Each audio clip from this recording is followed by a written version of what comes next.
ওরা চাঁদাবাজি করবে, সন্ত্রাসী করবে। এই চাঁদাবাজি সন্ত্রাসীর পথে এই সরকার যেন বাধা না হয়ে দাঁড়াতে পারে, এই জন্য এই সরকারের মাথায় ৭২-এর সংবিধান চাপিয়ে দেওয়া হয়েছিল। এই জন্য এই সরকার বিপ্লবী সরকার হইতে পারে নাই। বিপ্লব হয়েছিল, অথচ বিপ্লবকে এরা স্বীকার পর্যন্ত করে নাই। ফলে কি হয়েছে? এই সরকার দুর্বল হয়েছে। এখন কি হচ্ছে? চাঁদাবাজি হচ্ছে, মাস্তানি হচ্ছে, দখলবাজি হচ্ছে, সব হচ্ছে। যা ছিল আওয়ামী লীগের সময় ঠিক তাই এখন হচ্ছে। কি পরিবর্তন হয়েছে? এই ছেলেপেলেদের জীবন ত্যাগের বিনিময়ে কি পাইছে দেশ? আওয়ামী লীগ যা রেখে গেছিল তাই তো হইতেছে নাকি? এর থেকে পরিবর্তন পাইছি আমরা? না, পাই নাই, কোনো পরিবর্তন পাই নাই। এখন ইলেকশনের জন্য ব্যস্ত হয়ে গেছে। যদি ইলেকশন দিয়ে দেওয়া হয় কি হবে? ওরা এখনো পাওয়ারে আসে নাই, তাতে যে ক্ষমতা ওরা ব্যবহার করতেছে, যেভাবে দখল করতেছে, যেভাবে এই দেশের মানুষকে জিম্মি করে চাঁদাবাজি করতেছে, সন্ত্রাসী করতেছে, মারামারি পিটাপিটি সব করতেছে। আর যদি ওদের দল ক্ষমতায় আসে তাহলে কি হবে? এটা বহু গুণ বেড়ে যাবে। ওদের নেতারা বুদ্ধি দেয় কৌশল অবলম্বন করতে, কি করে চাঁদাবাজি করা যাবে। ওদের নেতারা বুদ্ধি দেয়, বলে চাঁদাবাজির টাকা কি করে ভাগাভাগি করে নিতে হবে, বেহেস্তে যাইতে হবে কিভাবে। চাঁদাবাজির টাকা যদি দলের ভিতরে ভাগাভাগি না করে নেয় তাহলে ওরা বেহেস্তে যাইতে পারবে না। কি চমৎকার সব কথা ওদের। এদের হাতে ক্ষমতা দিলে এই দেশ কিভাবে চলবে, কিরকম চলবে তা আমরা বুঝতে পারি। এর আগে দুইটা ট্রাম ওরা চালাইছিল, কি করছে সেটা আমরা জানি। এখন একটা দল দৌড়াইছে, -1 হয়ে গেছে, -2 এর কথা ছিল, -1 হয়ে গেছে। আর একটা দল যা শুরু করছে, ওই -2 এর যে ফর্মুলা ছিল, যখন বলছিল -2 এর ফর্মুলা, তা নিয়ে অনেকে ক্রিটিসাইজ করছে। রাজনৈতিক দলকে -2 করতে চায়। এখন যে অটোমেটিক একটা মাইনাস হয়ে গেল, এখন কিন্তু তারা আর কথা বলে না। দুইটার ভিতরে একটা তো চলে গেল। আরেকটা যা শুরু করছে ওইটার মতোই তো শুরু করছে। তাহলে কি হবে? এটা এও যদি ভবিষ্যতে চলে যায় তখন তো -2 হয়ে গেল।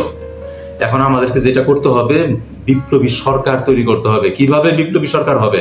জনগণের ম্যান্ডেট নিয়ে হবে। জিয়া রহমানের সেই দেখানো রাস্তায় আমাদেরকে হাঁটতে হবে, হানা ভোট দিতে হবে।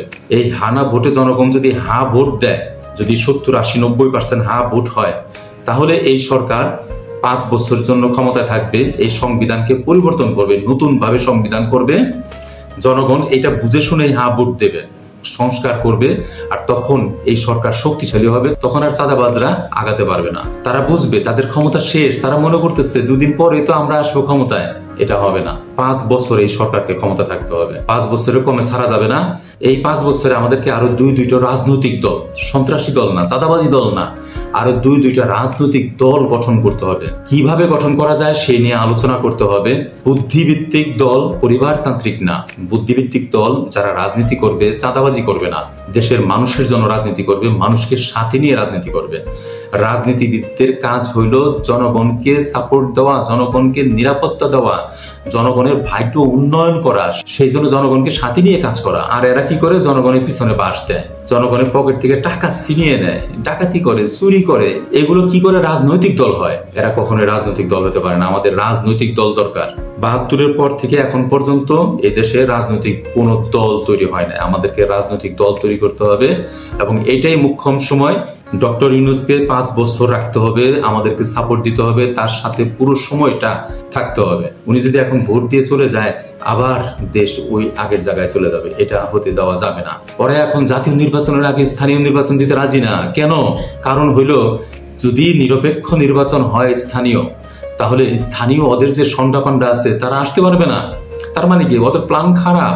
ওরা এখন চিন্তা করতেছে কোন রকমে জাতীয় নির্বাচন দাও, ক্ষমতা নেই, তারপরে শক্তি দিয়ে ভোট চুরি করে যেমনি হোক ওদের যে সন্ডাপান্ডা গুলো আছে এগুলোকে স্থানীয় নেতা হিসাবে দাঁড় করায় দেবে, যাতে আমাদেরকে জিম্মি করতে পারে, যাতে সন্ত্রাসী করতে পারে, চাঁদাবাজি করতে পারে। এটা হতে দেওয়া যাবে না। সংস্কার করতে হবে, পুরো 5 বছর সময় নিয়ে সংস্কার করতে হবে। আমাদেরকে 2টা রাজনৈতিক দল দাঁড়া করাইতে হবে রাষ্ট্রীয় ভাবে। ওরা বলে কিংস পার্টি, আমাদেরকে কিংস পার্টি তৈরি করতে হবে। এর আগে দুইটা কিংস পার্টি হয়েছে, Jatiya party king's party, BNP king's party. সরকারে বসে সরকারের টাকা নিয়ে, দেশের টাকা নিয়ে এই বিএনপি হয়েছে, এই জাতীয় পার্টি হয়েছে। এখন আমরা কিংস পার্টি তৈরি করব, ওইভাবে টাকা দিয়ে না, আমরা সাপোর্ট দেব। যারা এখন নতুন রাজনৈতিক দল হবে তাদের নিরাপত্তা দেব। পুলিশ তাদেরকে দেখবে, আর্মি তাদেরকে দেখবে, তাদেরকে যেন কেউ না শেষ করতে পারে, না পিটাইতে পারে, না মারতে পারে, তাদের জীবনের উপর যেন হুমকি না আসতে পারে। সরকারি ভাবে দেখতে হবে তাদেরকে, যেন তারা কোনোভাবেই পিছিয়ে না যায়। ভালো মানুষগুলো আসবে, তারা অস্ত্র নিয়ে আসবে না, তারা বুদ্ধি নিয়ে আসবে, তারা তর্ক নিয়ে আসবে। যেমন একটা স্কুল, কলেজ, ইউনিভার্সিটিতে বিতর্ক প্রতিযোগিতা হয়, আমরা এরকম বিতর্ক প্রতিযোগিতা করব, আমরা তর্ক করব, আমরা আলোচনা করব, যুক্তি তর্ক করব এই দুইটা দলের ভিতরে। মানুষ বুঝতে পারবে কোন দল কিরকম, মানুষ বুঝতে পারবে কোন দলে কোন ধরনের মানুষগুলো আছে, মানুষের ভোট দিতে সহজ হবে। এই কাজটা করতে আমাদের 5 বছর সময় লাগবে। এই 5 বছরের আগে ক্ষমতা ছাড়া যাবে না। আর জনগণ যদি চায় হা ভোট দিয়ে এই সরকারকে রাখবে আরো 5 বছর, তো ম্যান্ডেট তো হয়েই গেল, ভোটও হইলো, ম্যান্ডেটও হইলো, তাহলে সমস্যা কোথায়? হা না ভোট হইতে দাও। যদি এমন হয় যে জনগণ ভোট দিতে আসলো না বা না ভোট দিল, তারপরে তোমাদের হাতে ক্ষমতা দিয়ে চলে যাবে। যদি দেশের জনগণ তাদের ভাগ্য পরিবর্তন করতে না চায়, এই সন্ত্রাসীদের হাতে ক্ষমতা দিতে চায়, তাহলে তাই হবে, তখন আমাদের কোনো বাধা নাই। কিন্তু হা না ভোট হইতে হবে, আমাদেরকে জানতে হবে। জনগণের কথা শুধু বলে জনগণ চায়, জনগণ চায়, জনগণ ভোট দিতে চায়। আমরা দেখতে চাই জনগণ ভোট কিরকম দিতে চায়। একটা হা না ভোট হইলে আমরা বুঝতে পারবো জনগণ কি চায়। ভোট একটা হইতে হবে। ভোট দীর্ঘদিন যাবৎ হয় না, 15-16 বছর মানুষ ভোট দিতে পারে না। আমরা একটা ভোট চাই, আমরা একটা ভোট চাই, কিন্তু হা না ভোট চাই। আমরা এই সরকারকে আরো 5 বছর চাই। আমরা এই সরকারকে শক্তিশালী সরকার চাই। আমরা চাই এই সরকার বিপ্লবী সরকার হয়ে উঠুক। আমরা চাই এই সরকার যেন ওই পুরানো 72 সংবিধানকে জ্বালিয়ে পুড়িয়ে কবর দিয়ে যেমনি পারে শেষ করে দিবে, নতুন সংবিধান তৈরি করবে। যে সংবিধানে পরিবারতন্ত্রের অস্তিত্ব থাকবে না, যে সংবিধান জনগণের কথা বলবে, যে সংবিধান ন্যায় বিচারের কথা বলবে, সাম্যের কথা বলবে, সমান অধিকারের কথা বলবে।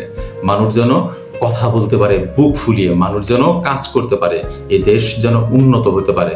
রাজনীতিবিদরাই এ দেশকে শাসন করবে। আমরা রাজনীতিবিদদের হাতে এই দেশ দেব, আমরা সন্ত্রাসীদের হাতে এই দেশ দেব না। সন্ত্রাসীরা রাজনীতির ব্যানারে এসে রাজনীতি করবে, তার ফাঁকে ফাঁকে সন্ত্রাসী করবে, এই দেশের অর্থ লুটে পুটে খাবে, আমাদেরকে ঝুঁকিতে রাখবে, জিম্মি করে রাখবে। এটা হবে না। আমাদেরকে আরেকটু সচেতন হতে হবে, আমাদেরকে ভোট দিতে হবে, না ভোট হইতে হবে। আওয়ামী লীগ চলে গেছে, যাওয়ার সময় সন্ত্রাসী কায়দা কানুন আরেকজনকে শিখাই দিয়ে গেছে, ভালো ট্রেনিং পাইছে এরা। এখন এই দল ওই কায়দা কানুন শুরু করছে, এটা হইতে দেওয়া যাবে না, এটা আর আমরা হইতে দিতে পারি না। এইভাবে দেশকে শেষ করা যায় না। আমাদেরকে রুখে দাঁড়াতে হবে, আমাদেরকে কথা বলতে হবে, আমাদেরকে ভোট দিতে হবে, হা না ভোট দিতে হবে। এই সরকারকে 5 বছর রাখতে চাই, সেই জন্য ভোট দিতে হবে, হা ভোট দিতে হবে। আমরা দেখতে চাই এদেশের মানুষ হা ভোট দিছে। হ্যাঁ, এটাই সত্যি। এই দেশের মানুষ 80-90% মানুষ চায় এই সরকার আরো 5 বছর থাক, সংস্কার করুক, চাঁদাবাজি সন্ত্রাসী নির্মূল করুক।